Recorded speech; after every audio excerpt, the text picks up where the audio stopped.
Hello and welcome. If my audio is working, I got a connection is unstable warning as we were going live. Great timing.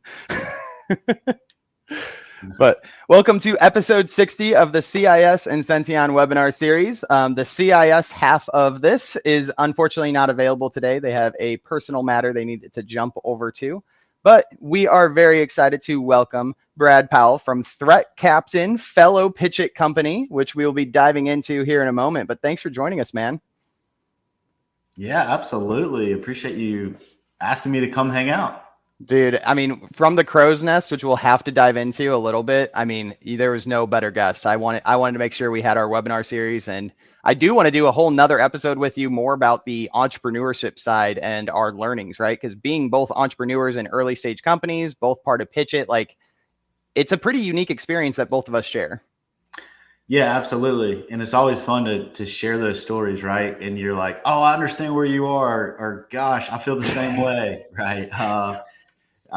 It's always nice to have that type of banter as well with It you. really is. I mean, entrepreneurship for any other entrepreneurs listening, very much an isolating field, but with friends, it gets a little bit better. But per the usual format, let's jump in really quick if we can pop my screen up. So as a reminder, if you're a first-time listener, Senteon is a automation platform to remediate the CIS benchmarks or security configurations to best practice standards on workstations, servers, and browsers. So we were part of Pitch It along with Threat Captain, and we were fortunate enough to be selected as a finalist to head over to IT Nation this year, and we will be presenting on stage in a effort to win the $100,000 prize. So very much would love it if you guys came out and supported us out at the event. So that'll be going on November 6th at IT Nation in Orlando. Outside of that, these webinars that we do every single week, you can find them on our website. We do upload them after each set, and you can watch them here. You can read about it in our blogs. And as a listener, you are invited to click this login button, and you can sign in with a free platform that you can do free risk assessments and free learning mode as a perk of joining our webinars. To kind of show what that is, you will get access to freemium forever. This is a database of all of the settings, the CIS benchmarks with their policy number, the safeguard. And the cool thing here is you can add regulatory standards so that you can see the crosswalks here in real time. So you can check mark whatever you want, and you can see it right here. The best part is, for being a viewer of the webinar, you can also head over to report generation, and you can see your existing configuration status against the same type of frameworks I just showed you. So now you can generate a testable reports and just gain more awareness for where your settings live against other frameworks. The other piece, if you do check out the full version of Senteon, again, the big thing we do is remediation. So any of those configuration scanning reports that you use today, that if they look like this, which most of them do because by default, only about 17% of it is correct, you can actually perform remediation with Senteon. So now you can have a very compliant report. But that is the catch up for today. And with that, let's dive into the more exciting things and welcome Brad once more. So Threat Captain co-founder, previously, I think, co-founder of Hook Security, if I remember correctly. Give us a little background on yourself and what led you to Threat Captain. Yeah, well, initially got my start in real estate. Honestly, Real estate. For the first 5 years of my career was really around real estate, and that led me into getting my MBA, where I ended up meeting my co-founder Adam Anderson, who was the entrepreneur in residence, and together we built Hook Security, which is a cybersecurity awareness training company. Really focused around extremely good content and really making cybersecurity not so boring for the everyday employee that drives into work every day. Yeah, I don't know if that's completely possible. That's a heck of a goal you guys had. It is a huge mountain to climb, but ultimately we're still at it today. But yeah, Adam and I started Threat Captain almost a year ago. We started on Halloween of last year. And we really gotten obsessed with the financial About to have the impact and cost anniversary. analysis. Yeah, thanks, man. We've really gotten obsessed about the about the financial impact and likelihood, and really explaining that not only from the security admin side, but also the C-suite, and the really thinking about this as a business risk associated when it comes to cybersecurity. So yeah, we've been having a lot of fun doing it, and really helping MSPs level up their practice and how they talk, prospect, think through the financial side of these cybersecurity incidents. So Threat It's been Captain fun, is man. providing, I was going to say, providing the ship, just lean into the nautical theme, but providing kind of the medium to better communicate the financial risk of not having security pieces in place. Is that correct? That's correct. Yeah. And then even going deeper and showing, hey, if we do deploy and infuse configuration management into our Sure. practice, this is how it's actually going to drive down the risk, right? And we can actually put financial dollars to that to help show the MSP's clients what's your best bang for your buck. If I have to spend money this quarter on security and cyber, what are some areas that I should look at that are actually going to drive risk down and the likelihood down? So from Senteon's perspective, as a security vendor, one of the questions I get all the time is, how do I price this to my clients, or how do I get my clients to accept yet another security tool, even if it's a different layer doing something completely different? It's a question that I get. So is part of your goal, or is the main goal, to help MSPs sell more security platforms to their end clients? Is that part of the goal, the main goal? Where does that sit? That's absolutely part of the goal, is to enable them to not only show security control road mapping, but also to have those initial conversations to set themselves apart as well. So for the net new prospecting side as well, as well as deepen those relationships and deepen the conversation with current clients. So it's kind of hitting full spectrum, cradle to grave. Those clients that you're trying to get all the way into your current clients. So it's a mix of what our platform can do. So this is also something used as prospecting to help gain new business. Absolutely. Oh yeah. Yes. That's awesome. Oh Well, yeah. that is a very cool initiative you guys took, and it sounds like it came from real learnings that you had at your previous ventures. So tell us a little bit again about the entrepreneurship side. You built Hook Security from scratch, very successful. Obviously, you're semi-involved at this point, more into Threat Captain. But any takeaways, or I guess differences you experienced from day one entrepreneur one versus company two day one? I think, for me, it's just kind of understanding where your skill sets are best, right? Especially as a founder. Because as a founder, when you're a founder, you have to kind of be dangerous at a little bit of everything, right? Or be able to scratch the Got to wear a surface. lot of hats. You got to wear a lot of different hats in the role. But there's always those certain skill sets that you have that are better than others, right? And that's where I think you, as a founder, need to double down and understand where you best fit. And because this is my, I have a couple of these starting businesses under my belt, I do understand where I fit best. And so I think that self-awareness has allowed me to really understand when I'm starting to get in the way, when I need to push harder. But I found that when you're looking at that hockey stick of growth as an entrepreneur, because you all want to look at that, right? We all want to say Everyone wants to talk about it. Yeah, but we all want to talk about what it looks like when we get there. But what I have realized, Zach, is that I really enjoy and I'm obsessed with the bottom of that arrow where you're starting from scratch. And so really trying to drive an organization, a company to, those first small wins, big wins as a startup. And so I've realized that that's really where I like to live. So that's why I'm back here at square one with Threat Captain. That's awesome. Getting to start from scratch again. I know, looking back on my own path, there are a lot of things we'd probably do a little bit different personally, but at the end of the day, it is exciting times to be pre hockey stick. It seems mythical, but allegedly it comes to any startup who works hard enough. That's right. That's what it takes, consistent hard work. a lot of like what the CIS benchmarks and some of these things that we're going to talk about today, they're not necessarily fun to do. But Yep. you need to be disciplined, and you need to look at these benchmarks and move yourself forward, similar to a They business. create a hockey stick in your security posture. There Right? you That was a go. good That's one. where. That's right. Yeah, exactly. No, I love it. And that is a perfect segue. I am not going to jump on it because I do want to give credit to Pitch It before we jump into CIS. So second time, or rather, you do have multiple companies under your belt, but really second security focused company, if I know correctly. But you guys still joined Pitch It, still went through the program that IT Nation puts on to gain additional new learnings.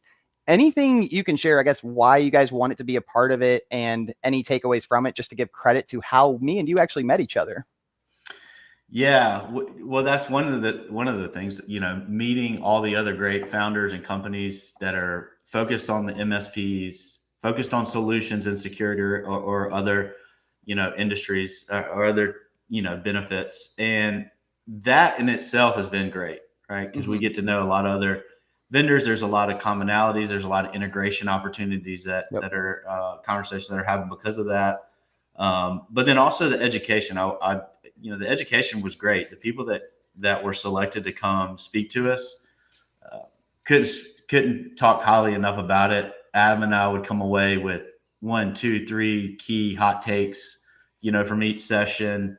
I think you do meetings after the session with your co-founder, right? You guys had follow-up discussions to debrief on the takeaways. Yes, absolutely. And it's just a great opportunity to get around like-minded founders in similar situations as well, and kind of seeing each other grinding it out. And then the Pitch It experience, I think alone, just going through that was very beneficial for our business to kind of think through some of the details of our messaging, our Yep. go-to-market. But ultimately, it was a great experience. I'm really excited for you, and that you get an opportunity to go for it all. I'll be there rooting you on, dude. Appreciate it, man. I know you've been a big help just to kind of in the networking I did before. Like we talked both before we did our presentations and hyped each other up before and after. So no, I mean, it's been a great program for both of us. So very much, if you are an entrepreneur listening, apply. It's very, very engaging, very helpful. So with that, let's actually turn the page. You did talk about creating that risk score. I know a little bit about your platform, to tout it up a little bit, right? They have different categories, and all of the different categories, depending on how much you do, determines that cost impact factor at the highest level from what I know, right? One of those categories is configuration management. So Brad, kind of diving into the CIS benchmarks, those are literally all configurations.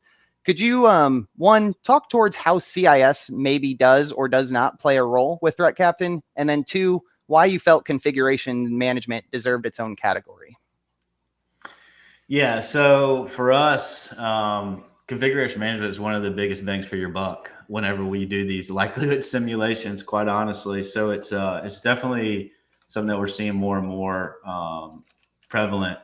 And I would just say, the fact that CIS has everything in place to move forward is one of the reasons that we've set it to the way that we're building out Threat Captain's platform. Now, I will say our algorithm currently today maps to the MITRE attack framework. So organically, we're just our lead product, Adam, and his team are really looking to do more with you guys, Zach, at Senteon, honestly, so that we will be. yeah, so that we can build in some more of the CIS benchmarks into how we're doing some of these financial reports, and how we're actually looking at some of these risks. If you've implemented the certain things, how it can change different parameters. So that's one thing, man. It's cool. I want to dive into that a little bit more, because you guys almost in a way took the opposite approach of Senteon, which is perfectly fine. So Senteon, we took CIS as our North Star because it's all preventative, very one-to-one recommendations. Do this to that, right? That's CIS. Yep. When talking, and CIS will also map to the MITRE attack technique. So by doing CIS, we're also doing those same MITRE type of mappings and those MITRE mitigation techniques. Yeah. But the inverse of that is, or the opposite of that, with you guys, you're very much solely focused on where's the biggest risk, where's the biggest bang, and how does that technique, what mitigates the risk of that technique being successful. So it makes more sense for you guys to start with MITRE. And now what you can do if you choose to, right? I'm not your roadmap guy, I'm not your product guy, but what Senteon did was we took CIS, mapped it to MITRE, and Brad kind of has the opportunity to do the similar thing, just opposite, to take MITRE and map it back to CIS and maybe Yeah. fill some additional gaps. Yeah. I'm No, so sorry about my throat. that makes complete sense. And yeah, it sounds like we have a whole nother conversation on the side of that. And the reason that we use MITRE in ours is because we're looking at that kill chain. We want to show Yep. where the bad guys got in, how they got in, and then map that to what controls do you have in place so that we can get that financial cost through that algorithm. Yep. But yeah, Absolutely. that's going to be fun when we get that going, dude.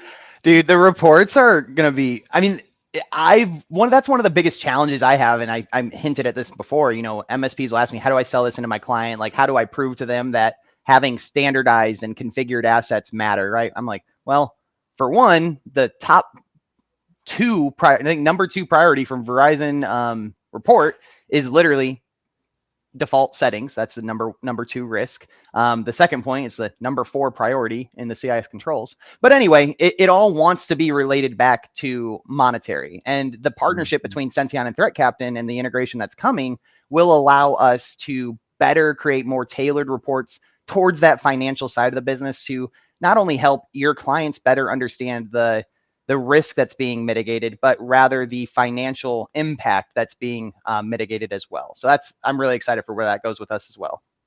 Oh yeah. Oh, that's gonna be great. Yep. All right. Well, this episode is going to be all about Edge browser security. So we are going to be talking about I think 13 different settings today, and we will be giving a explanation of what the setting is and maybe why it's important. And if we're lucky, some additional stories from Brad about his experience looking into these settings and using them. So let's kick into this first setting here. Enable follow service in Microsoft Edge is set to disabled. So again, anything where I read like, you know, follow service, like something that doesn't really scream to me it's performing an action, always insinuates to me it's probably Microsoft just taking data that they probably don't need to perform what they want to do, or rather taking data that does not impact my user experience. So Brad, is that what this is saying? Is this just Microsoft collecting more data they might not need, or is this doing something else? Yeah, so this is really showing. I mean, what we don't want is for the these browser patterns to be analyzed anymore. Correct? I mean, and so we don't want to know what these sites you visited, recommended articles, news, type of content that you're looking at. So, I mean, by not having this feature and having it set to disable, you're helping prevent behavioral tracking, right? Yep. You're reducing personalized suggestions as well. Yep. You're as far as sensitive data and private browsing, you know, these are untracked, and then just minimizing data collection, because that's a lot of what that's the key word right there, the data collection, right? That's gold in the software world. You know, Microsoft is, you know, for all intents and purposes, they're a data company, right? CrowdStrike, they do what they do because they're a data company, right? They take all of these data points and they create products and better experiences from it, which is all great and good. But what happens, or where does that data go? Should our data actually be trained on? Is that okay? You know, there's a whole AI conversation today. How much is where is it going? What's, you know, so that's the cool thing with these settings as well. We talk about the security point of view and how a bad actor can take advantage of these settings, but they're also privacy settings. It's about retaining the information that is yours and shouldn't go anywhere else. So maybe less of a security benefit, but extreme privacy benefit with some of these settings. Oh yeah, especially, you know, these financial institutions, healthcare organizations, those that are really having to follow the GDPR guidelines. I mean, this is particularly useful for those types of environments. Yep. All right, let's go to this next setting here. So this one is enable globally scoped HTTP auth cache is set to disabled. So again, this is allowing HTTP auth cache out of the gate unless you change this setting. And I always think of this, you know, that's like what is it, a deprecated like authentication type of process, right? So this is, I mean, think of like a hotel, right? When I see this is like saying, hey, that one hotel key I used, instead of creating a new key when the next guest comes, it's still the same key. They just give my key to the next person, and it's the same key over and over, and there's no difference. It just continuously is cached over and over and reused every time. Yeah. Yep. So why is it bad to, allow this type of cache? Obviously I gave my real world metaphor, but from the cyber world and the internet space, why is this cache so important to use more in a secure fashion and eliminate it when we can? Yeah, I think it helps. Well, it helps prevent cross-site reuse, like you were saying, right? Yep. And the credentials there. That's the biggest thing too. And you're calling out a MITRE attack technique right there, right? That's your background, is really this risk side, and that's exactly right. But it's important in environments that you need to be strictly controlled in. So, I mean, I'm kind of repeating what you just said with the hotels. You're good. But then also user control over authentication, right? Especially in like high security environments, government agencies you're seeing, again, financial institutions, which are huge, where you just don't need these login credentials exposed, less ways that you're going to get breached. So that right there too, the less ways you're going to get breached. So Brad, talk to us a little bit. Obviously you have your security background, you're a serial entrepreneur at this point. I think you meet that qualification, and you I mean, serial entrepreneur across a variety of industries. Plug in Braddies right there. Some good stuff. Okay, I hear you. Yeah. So when this talks about like, authentication cache, and I know compliance maybe isn't your strongest background or something you're overly familiar with, but do you believe like some of these settings, mitigate risk, of course, mitigate the attack techniques you're talking about, but are there compliance value to these settings as well? Yes, for sure. I mean, you got HIPAA, you got PCI, you have a lot of these, again, the regulated industries that we keep talking on. This can be huge to put these in place, right? Because it's like double dipping. All right, I'm doing this, I'm securing myself, but I'm also adhering to compliance checks. Yep, absolutely. And you had mentioned a little bit ago as well, reducing I think you said reducing the surface or reducing the attack surface or something. So, I mean, that's another really good point that you bring up. Like, if you don't use something, why have it available, right? I know a contradictory or a conflicting setting. So part of the CIS benchmarks, if you watch the Windows OS hardening series we did, one of the recommendations from them is actually to disable OneDrive, right?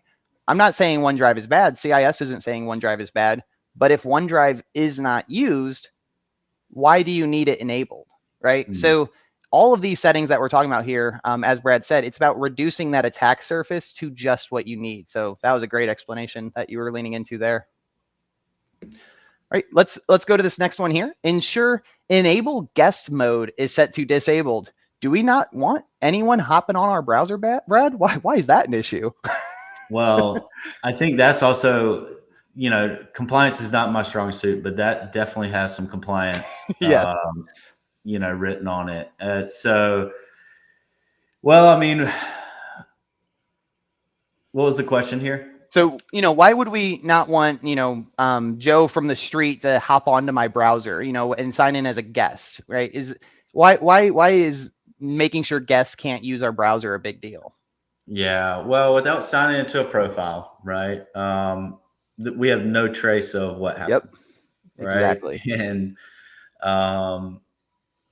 this can really it bypasses all the logging and and your monitoring tools. So it's just you need to disable guest mode to ensure that all these browsing activities are logged, they're monitored. You can go back and an audit. I think it's important to be thinking through these things, especially like as a business owner that has a security mindset, is like, goodness gracious, if we were breached and we had to go stand in front of a judge, how can we show everything we tried to do. And if a guest came in and this was not that could have, there's just a lot of bad things that can happen. So this is a great thing to button up. I love that you bring up the court too, because something that we've seen in the market, and maybe you've seen this as well, you can talk towards it, but configuration scanning, right? There's quite a handful of tools out there, whether it's a Nessus scanner, Cyrisma, like any of these scanning tools to let you know of all the things that are misconfigured or set to their default non-compliant state.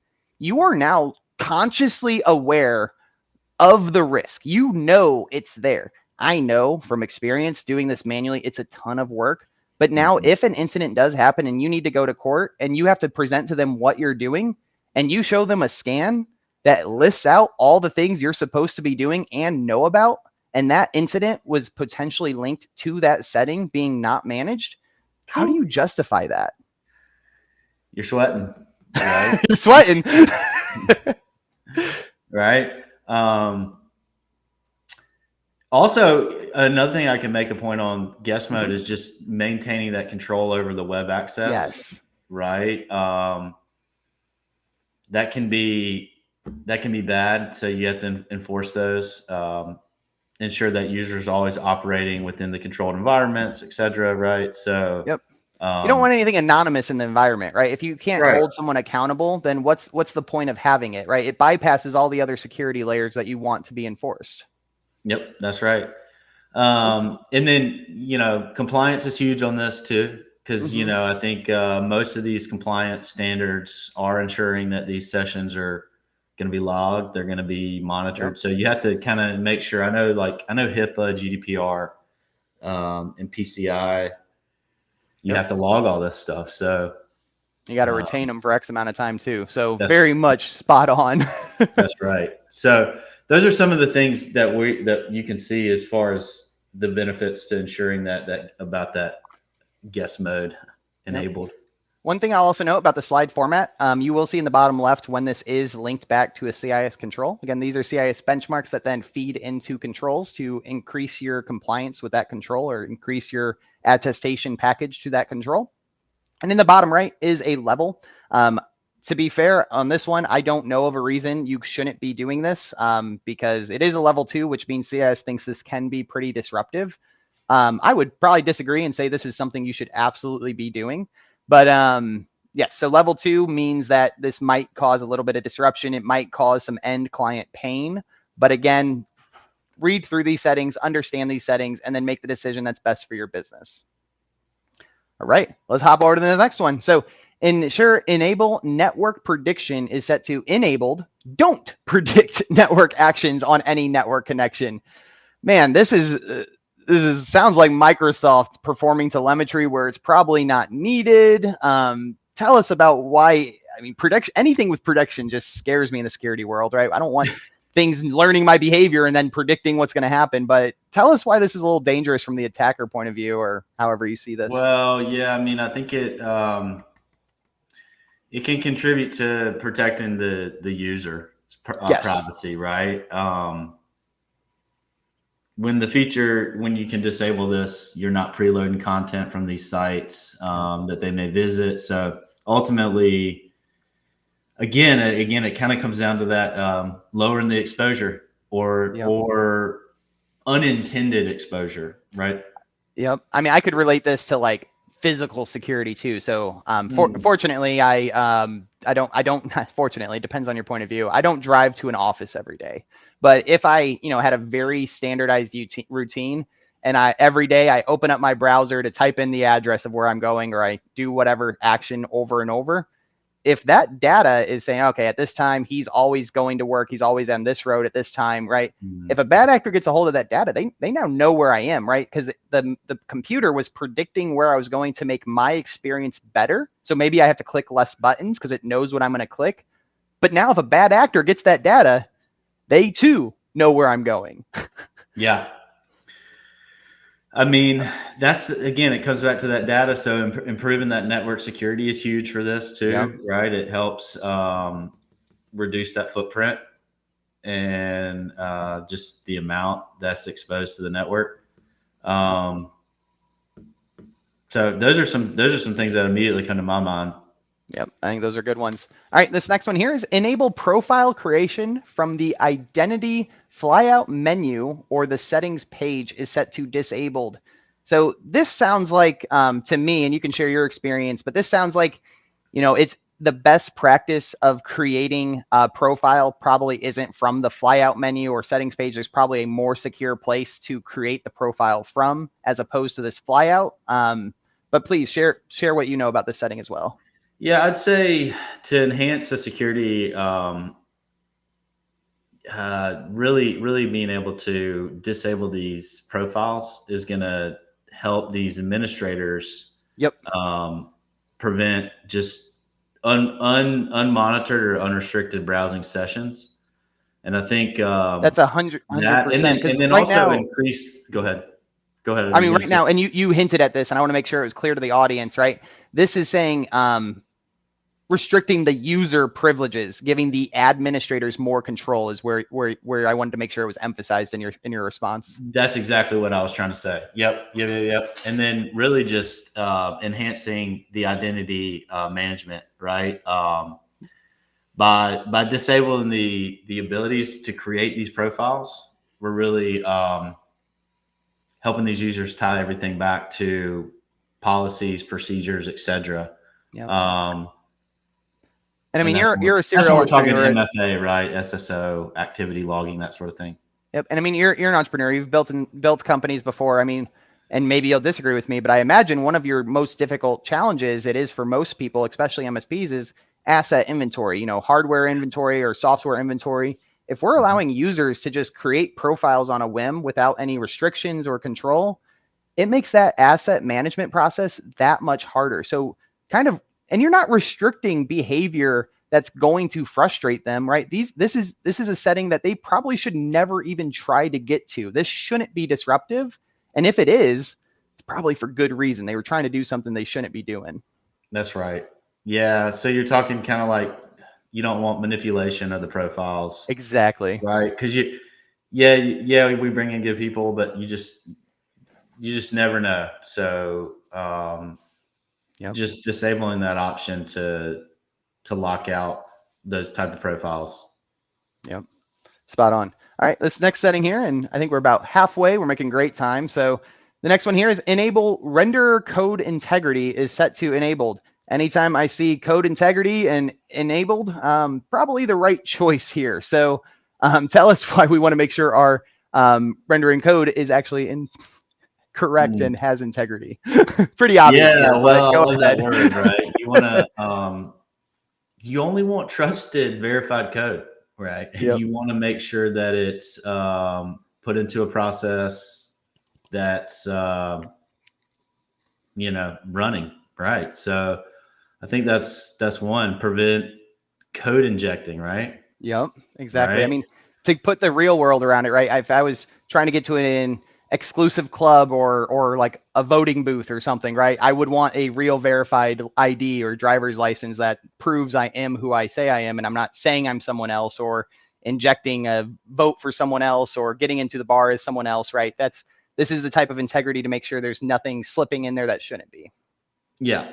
Yep. And you also want to have the right engine checks, right, on that code, make sure it hasn't been tampered with. Yep. There's no malicious code. There's a lot of things there too. Yep. And That you're leaning into the defense in depth side, right? This is one setting that mitigates the risk of what you're sharing, but there's additional platforms or additional even settings probably that relate to this to add additional checks and additional verifications, right? This is just one aspect that you can do upon many other layers. got it. Yep. Yep. All right, awesome. Let's go to this next one here. Enable resolution of navigation errors using a web service is disabled. So sounds like we don't want navigation errors to be allowed, or maybe allow for the user to even know there is something going on. It'll just block them instead. Could you clarify the setting a little bit more? You have any So insights? and just piggyback off me, just make sure I'm thinking through Yeah. this right. We're really looking to enhance or really prevent the browser from sending data about Yeah. these attempts, right, to the Yes. servers. So we're really looking to disable this feature. One of the values and helps protect against preventing these data leaks, right? Oh, look at the We cat. got Bruno. He wanted to chime in on this Bruno. setting as well. So he's a huge fan of this one. Is he? He loves this one? He So gets I don't know lost if you can often. piggyback off that, but really looking at how it can help prevent data leaks by disabling this feature. Yep. And another just kind of use case, right, to really explain navigation error. So this is something, you know, went wrong, and then the browser might tell you, no, you're supposed to go here. It gives you something to click, right?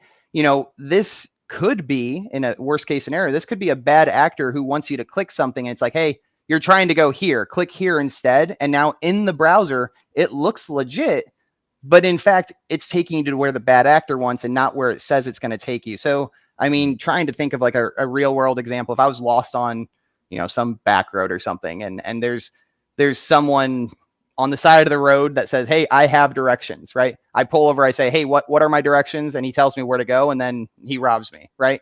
Instead of trusting him to tell me where to go, I'm double checking my own map. Did I click the right buttons? Like, I'm going to check my own information, my own map, instead of trusting this stranger, this new button that just popped up and saying, yeah, it's going to take me there. Okay. Yeah. Yeah. Yep. So it's very much, just like you said, that third party data, that's where it goes, because the third party could be compromised, whatever that is, and now it's injecting something for you to click, right? Yeah, yeah. And I guess kind of my point was that it's really enhancing that privacy, which Yep. then ensures compliance, you know, that you're hitting these protection policies, and then ultimately you're just reducing your exposure, what I Yep. keep saying. But that's what it is about. It's But it okay to is, yeah. repeat this stuff because these settings are about reducing the blast radius, reducing the risk, and that exposure. I mean, you can say that all you want this episode because that's what these settings are really about. Mm-hmm. So speaking of exposure, let's go to this next one here. So ensure enable search suggestions is set to disabled. So again, this is that behavior, that exposure, right? I don't need something remembering what I searched in the past to guess what I'm going to search in the future, right? That's just, I can type the sentence, right? So I don't need these suggestions, but Brad, any kind of takeaways on how a bad actor might leverage some of these suggestions, or, you know, anything you want to share additional to this setting? Yeah, I mean, we're really just looking at protecting sensitive information, right? Minimizing the data sharing with these Mm-hmm. services, really supporting the compliance side of this as well. I Yep. think helps, but the user control over what's being searched, those activities, and just again helping reduce that as much as possible. Yep. Absolutely. This one, I mean, there's not a lot to say it. I mean, this is just like the pre-highlighted text, hit tabbed for it to auto-populate, right? It's Right. not necessarily needed. You know, there may be scenarios it does slow down productivity, you know, 2 seconds because now they have to type the sentence. But realistically, the risk this mitigates is worth more than the 2 seconds for them to type the full sentence. So very much. So let's go to this next one here. So enable, this one's a little bit more security related at least. So enable security warnings for command line flags is set to enabled. So you'll see enabled in the name and in the recommendation. So this one is enforced by default, which is really good. But you know, why would we want warnings on command line flags? This sounds pretty critical. Yeah, well to prevent unauthorized changes Yep. to the configs of the browser. You know, I think these security warnings, when they're enabled, they help with the detecting malicious activity Yep. when those are flagged. I mean, if you ever had put your MSP hat on, right? If you were working with one of your MSPs and, you know, do you think any of their end clients would ever use a command line process? Obviously, they may have engineers, but a general user leveraging command line to do something in their browser? Probably not. Probably not. So this is just saying, hey, we don't expect you. You do not have permissions to do command line. So if command line were to ever happen, you're going to get a bunch of warnings, right? This is, again, to what you were sharing, Brad. It's mitigating the risk and making sure the person who's allowed to do command line is actually doing it, and the people who aren't allowed to do it don't even have access to do it or have warnings leading up to it. Again, defense in Yeah. depth, there's layers. This kind of brings into having a good training program. Oh that yeah. can enhance user awareness on Yep. this, because this is, I think, a big piece to this one is awareness, user awareness. Yeah. I mean, can you talk towards anything at all that you've really learned over the time just with security culture? Like we talk about a lot of these policies and it does drive some behavioral change. Like any best practices or I mean, do you have an opinion? Do having hardened settings like we're talking about today create a stronger security culture? Or what can MSPs do to help their clients have a stronger culture? Yeah, it's really it's a tricky question, because culture is really hard to change sometimes. Sometimes it's not. Sometimes the company or team is like itching for culture change, and when it comes, it's embraced. Um, and sometimes, a lot of companies, their mentality and culture changes after a cyber breach and after a cyber Yep. incident, right? And so I think it all starts when it comes to user awareness. It starts from the top, and you have to build from the top. So C-suite has to buy in, Yep. and then it has to escalate down. And I think that's what's most important when it comes to user awareness and really Yep. getting that culture I agree. in the Getting right that way. C-suite to kind of advocate for it and make the investment into the trainings and the awareness, I think that is the biggest way. So very much having that communication line with them is critical. Especially, you can change all these settings at once. A lot of them won't even be noticeable, right? That's the whole avenue that Senteon looks at is which ones will people notice, which ones won't people notice, right? We take all that legwork out of it for you, but at the same time the ones that people will notice, having that vocal champion, that C-suite to buy in and say, hey, here's a warning email. You're now going to have to type in your username every single time, or your machines are now going to lock after 15 minutes, right? Having Mhm. the C-suite buy in and vocally advocate for this type of stuff, I think can trickle down to overall company security awareness increased. Oh yeah, oh yeah, absolutely. Cool. We got, I think, 4 more settings. So this next one here. So enable site isolation for every site is set to enabled. So this is saying, I know you mentioned like cross-site scripting Mhm. and communication. Like, is this just saying, hey, I'm on this website, just be on this website? Is that all this is saying?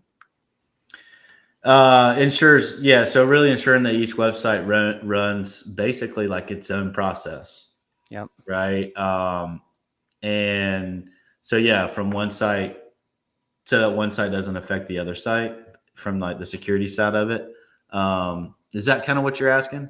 Yeah. I mean, you had mentioned earlier with the cross-site scripting, I believe, as a MITRE ATT&CK technique, right? Hmm. This sounds like when I go to Facebook, right? I'm only on Facebook. I'm not allowing Facebook to communicate with another website or anything like that, right? I'm trying to keep everything I'm doing into an isolated, I guess, container for a better word than just isolating. Yeah, yeah. So from the way I could best think about it out loud is this isolation really is minimizing the risk of cross-site attacks, Yep. right? And that's like cross-site scripting, cross-site registry forgery as well, right? You're familiar with that, I'm sure. And all relying on how they're going to exploit these vulnerabilities um, in a way that browsers handle multiple websites. So ultimately, I think that's one of the benefits, in the way that I'm thinking about it from Yep. like with my security hat on. I think that is probably the best way to think about this setting. So spot on there. I think we got 3 more maybe. Okay. So this next one here, enable translate is set to disabled. Now this is an interesting one because if I see something in my browser, I'm looking at a website that's in a different language, and probably in a traditional job, I would never need to go to websites that have a different language. But this is saying, don't translate. I think automatically is probably the better phrasing for this GPO, right? Don't Don't automatically automatically. translate things. Yeah. So I know the GPO name maybe doesn't make that very clear. That's not, it's just how Microsoft does their GPOs. But this is saying not to just auto translate, I believe, and making you explicitly give it permission as opposed to just automatically translating for you. But Brad, I mean, wouldn't it be easier if it just translated everything for me? Why is there a security risk there? Yeah, I mean, it would be nice, right? And as somebody that, there are MSPs kind of all over the world. There are MSPs all over the world. I have had that. I know exactly how this feels in kind of moving through that world. But I mean, really, you want to be able to. You don't want this information to potentially expose data if you automatically are having this translation service pull up. So again, back to privacy, maintaining control over this data, mitigating misinterpretation of the risk. Dude, there's so much more user awareness user awareness on the data privacy. You need to make sure that that's going down. But ultimately, from a security side, you really want a secure browsing experience, right, for your people. So absolutely. I mean, the things you're translating could be taken advantage of from a bad actor phishing attack, right? They're going to leverage what they learned from that translate data into the next phish, right? So very much, again, just increasing the privacy of your data, not allowing these breadcrumbs to be utilized by malicious third parties to create more targeted, more, wow, the word that came to mind was trickable. That is just not a word. Trickable, man. That is not a word, but that is the word that came to mind. More convincing phishings, I guess, is the better way. But no, spot on. So this next one here makes me laugh because when we did the Chrome hardening series, I could not pronunciate this word, and Heather Noggle was the guest that day. So very memorable for me. But ephemeral. She made that very clear. I knew how to say it. So ephemeral profiles, making sure we cannot use those.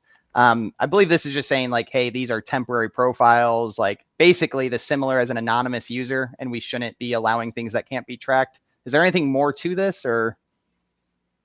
I mean, what are we just ensuring that no user data is basically retained beyond this session, right? Yeah.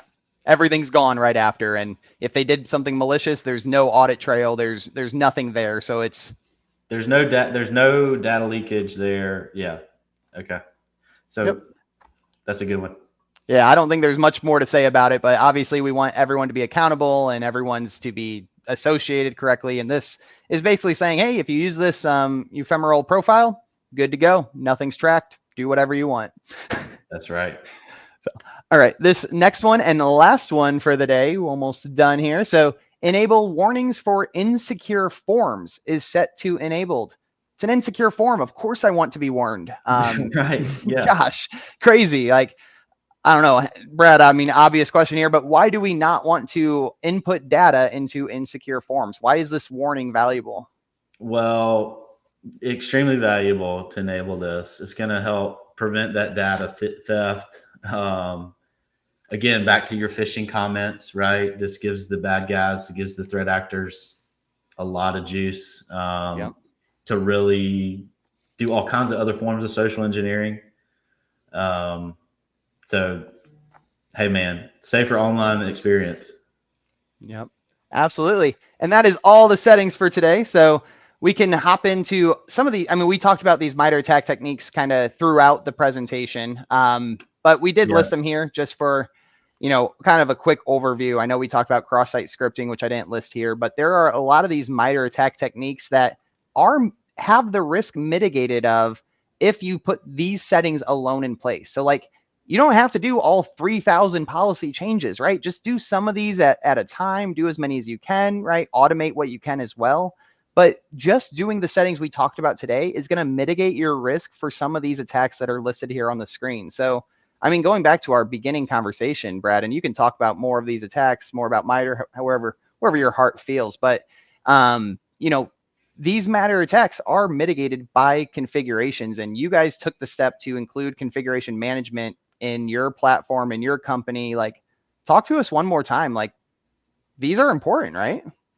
These are so important, and they actually implementing these controls, these benchmarks, these tools actually drive down that annual residual risk cost that a lot of the insurance companies are looking at when they're underwriting Yeah. your organization, your company, and what you have, what you don't have.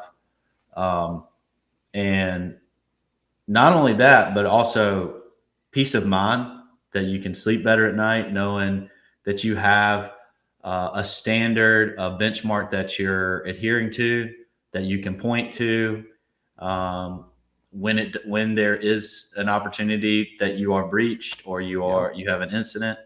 Um, It's better to be aligned to a standard than say, hey, I set these because my gut told me to, right? It's having they're already that. proven. They're already Yep, they're already proven. proven. It's giving you that defensibility to say, "Hey, I did this because." It gives you that authority body to lean on. So very much. You did bring up insurance a little bit. Is there a insurance play if I'm a threat captain user? Is there any relationship between what you do and obtaining insurance, or any relationship there? Not necessarily, no. But Okay. we do fit into a lot of those insurance conversations and give the MSP kind of what I was speaking about earlier. When you're running your own company, you got to be dangerous Yep. in all different areas, right? So I would like to say that we allow and enable MSPs to be dangerous when they're having cyber insurance conversations when it comes to the financial side of breaches and security control sets That's when it awesome. relates to like their stack or their bundle. Yep. That's very cool. I know insurance is just a very hot topic. We are working with Beltex and DataStream Insurance as well over at Senteon. So very much you'll see these mappings popping up more and more of where insurance aligns with CIS. I'm sure they'll be getting to MITRE soon enough if they're not already doing that. But Oh yeah. very much a exciting industry to watch evolve. All right, this last slide here, Brad. I mean, we talked a ton about risk, a ton about privacy. Is there any value to hardening your systems and standardizing them other than security and privacy, or is that really the main driver? You have any other takeaways you can share as to why an MSP maybe should, or hopefully not, but should not prioritize this type of thing? I mean, look, I mean, security compliance are enough uh, alone, in my opinion, as a business owner. Yeah, If we want to go out there and work with the clients that we want to work with, we need to show that we have a tight ship here, no pun intended, and that we're adhering to the compliance love it. standards. And one of those ways you can do that is configuration management, right? And Yeah. browser hardening is a piece of that. And you can, like we just went through, what is it, 10, Yeah, 11 just like 10 or 11 settings. Like it's not even a settings. ton of settings, but there's 120 of these settings on just an Edge browser. So, I mean, yeah. And it's complicated. It can seem very like a tall mountain to climb. But ultimately, these are all things that are going to better your business, better your client's experience, Yeah. um, and do everything that you can to stay ahead of these threat actors, like we've been talking about. And goodness gracious, hopefully you don't have to stand in front of a judge, but if you do, you feel confident in what you've been doing. Yep. Well, we got just a few minutes left. Obviously, Threat Captain, early to market. You guys are out there promoting, selling, marketing. Things are going very well. I've been following the story as long as I've known you through Pitch It, but Mhm. you guys have had a lot of growth. Anything you can share, whether about Threat Captain we haven't heard yet, or some of those roadmap items to kind of promote? Well, we're excited to be heading to IT Nation Woo-woo. Connect here in a couple Will there weeks. be another Captain's photo booth? We will have some more captain themed fun things going on at our startup booth. I hopefully will be close to you guys, I hope so. and and so we have that coming up. We have some new features that we've been working on and releasing prior to IT Nation. So those are some fun new features within the platform, like updated intake forms that really enhance and deepen the profiles of each client in the platform, as well as some new reporting, as well as the release of our Threat Captain Academy, where That's we go awesome. through to talk about how you prospect with Threat Captain, how you use Threat Captain in a client renewal. A lot of different learnings that really bring in that financial impact analysis into the MSP's practice and skill set, So a lot of things that we're pumped up about, and 2025 is going to be here before we know it. Oh, dude, it's gonna be so quick. But no, that was really cool. I don't think that was maybe communicated as well at the beginning, but it sounds like with this Threat Captain Academy being released, it's truly helping build out from hey, initial cold inbound lead, cold outbound lead, and converting a cold person, a first round meeting, all the way to a paying customer. And not only that, but paying customer to renewal customer. You guys are handling, it sounds like, the entire customer life cycle A or lot of assisting it. with. There's a lot of, well, the neat thing about Threat Captain that we've come to realize is that there's a lot of different valuable use cases the platform can be used for. So even how to use the Threat Captain platform in a tabletop, and how do you bring in the financial impact analysis into that tabletop to or roundtable or discussion with your client. It's awesome. And we got Steve Brickner shouting out IT Nation. So I'm guessing we Oh will both yeah, be seeing Steve out there. that's right. So very awesome, Brad. Well, thank you for coming on the show, sharing your experience with these settings. And we will both be seeing everyone at IT Nation. But let's go ahead and wrap up here with this final slide. So some upcoming presentations. We do have Chase Cunningham. What is it? Not the virus doctor. Man, I am forgetting his tagline. But Chase Cunningham hopping in, a tool coming in the week after that. And we have our season closer with Matthew Fish to close out Edge Hardening with everyone, which looks like I actually have those dates mixed up. Anywho, I will fix that later. So very much thank you everyone for being here. If you do want to check out Senteon, head to that link on that right-hand side. You can get free internal or external security assessments with our platform as a thank you for being here during the webinar series. But Brad, incredible.